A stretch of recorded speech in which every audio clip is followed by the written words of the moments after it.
Hello, Sarita. Sarita? How are you? Hi, Sarita. How are you?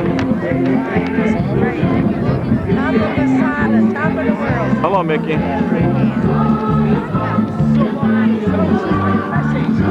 Anyway, here's the Dead Sea. Bring it in.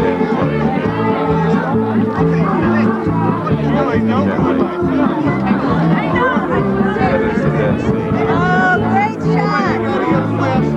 There it is. 1, 2, We're at the lowest point on Earth, 1,300 feet below sea level. Incredible. This is we're having a bar mitzvah up here with my people.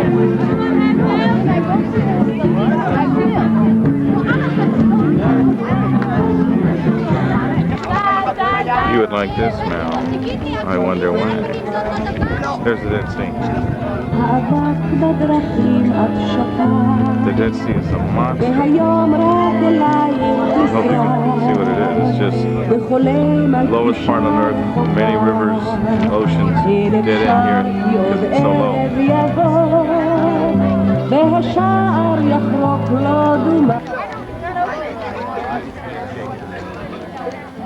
Brian, Melissa, Jason, why don't you get together?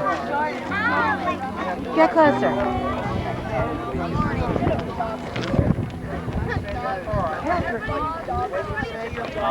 Thank you. The only thing is, there's shadow on their faces. Boy, you're really disgusting.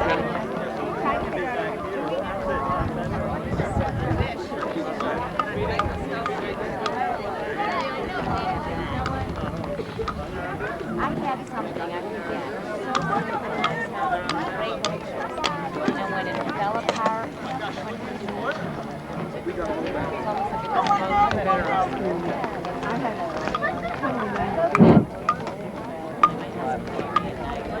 Boker Tov. Good morning to all of you, and welcome to our ceremony of Bar and Bat Mitzvah, our ceremony of continuity. We're really fortunate in having such a magnificent day atop Masada. For our purposes, the weather couldn't be more beautiful, and of course, the spirit is one of excitement and exaltation as we gather together for a portion of the Shacharit, or the morning service. I'm garbed, as are a couple of the people, with talit and tefillin, though that's in no way obligatory for us. This is the traditional garb of the Jew. The tefillin are the phylacteries, head tefillin and arm tefillin, the talit, the prayer shawl. We'll be using a prayer shawl later on in the service to drape over all of the B'nai Mitzvah when they share an aliyah. As we read from the Torah, we have the Torah scroll here. Even though we don't have an ark, our Torah is draped, joined together in singing Hine Ma Tovu Manayim. The valley is huge. This is one side that would be Railroad West. I'll get some more footage for you. It's unbelievable. Entrance hallway into the private bathhouse. There's a little stairway going down there to a little pool of water, which was the cool room. In this room, which also has a mosaic floor, you can see a little bathtub, which was with hot water. And just for the sake of a private bathhouse, look how neatly decorated all of this is. I want us to look for a minute at the floor mosaic.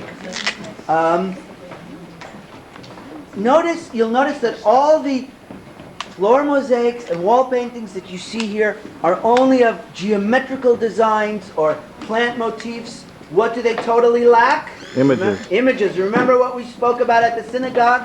Over here so that was the room with kind of four little holes on the floor. That's where the people lived. They believe was By 30, and it was this beautiful mosaic. I'll come into it right now. Here it is. Which is absolutely beautiful. He built a palace up here in case he was in danger. Beautiful work. I don't know, 3, 4, 10 tons. And the wall somewhere 400 tons. But just to give you an idea how big this was and how long, why they were able to live here so long. Everything blue you see. I can't even see out of my other eye, but and I can't hear either. Everything blue is the Dead Sea. Oh, your camera's nice, Marky. Can I have it? I'm your uncle. It's just immense, and it's 35% salt.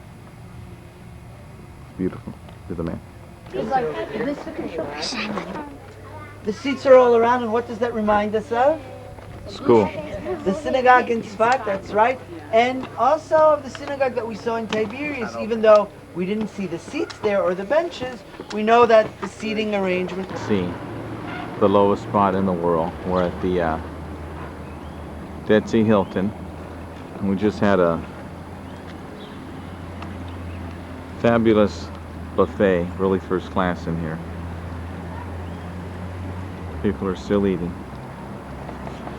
I'll zoom out so you can see it. Really beautiful.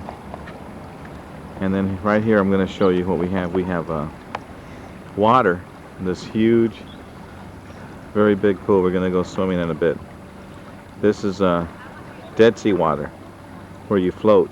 You can't swim in this. That's what I was told. And then over there, where those kids are, is the let's see. There's no one in there because we just got here. Oh, there they are. And that's the regular water. Clean, you can swim in it. Very beautiful. But $250 to $500 a night. Masada is that way. Spectacular. The end of the world. Talk to you later.